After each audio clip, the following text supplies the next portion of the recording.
కొంతమంది ఆదివారం ఎందుకు మీరు మందిరానికి రావటం లేదు అని అంటే వాళ్ళు అంటున్నారు, ఆదివారమే నాకు బాగా బిజినెస్ ఉంటుందండి కాబట్టి రాలేకపోతున్నాను.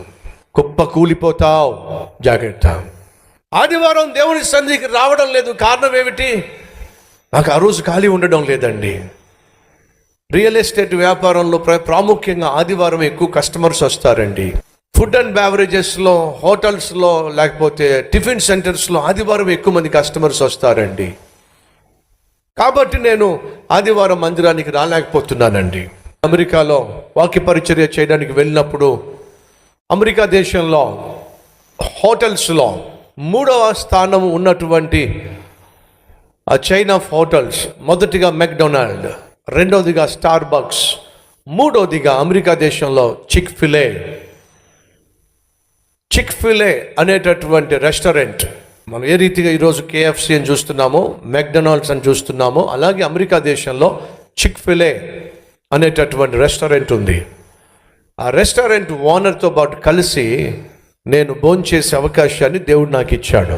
ఆయనతో పాటు కలిసి నేను భోంచేస్తున్నప్పుడు ఆయన ఒక మాట అన్నాడు, ప్రతి ఆదివారం మా చిక్ ఫిలే రెస్టారెంట్స్ అన్నిటినీ కూడా మేము క్లోజ్ చేస్తాం. ఆదివారము విశ్రాంతి దినము. మేము ప్రభు సన్నిధికి వెళ్ళి ఆరాధించటానికి మా స్టాఫ్ అంతా కూడా సంతోషంగా తమ కుటుంబంతో పాటు కలిసి దేవుని సన్నిధికి వెళ్ళి ఆరాధించటం ద్వారా, స్తుతించటం ద్వారా, వాక్యం ధ్యానించటం ద్వారా వాళ్ళు సంతోషంగా ఉండాలి అని చెప్పి చిక్ ఫిలే ఓనర్ డాన్ టీ క్యాథీ ఈ మాట నాకు చెప్పడం జరిగింది. అని అంటూ ఒక మాట అన్నాడు, వాస్తవంగా మాకు అత్యధికంగా బిజినెస్ జరిగేది ఆదివారం. బిజినెస్ కంటే, అత్యధికంగా డబ్బు సంపాదించటం కంటే దేవుని మాట వినడము మేలు అని మేము నమ్మాం. కాబట్టి అమెరికా దేశంలో ఆదివారము చిక్ ఫిలే అనే రెస్టారెంట్ మూసివేయబడి ఉంది.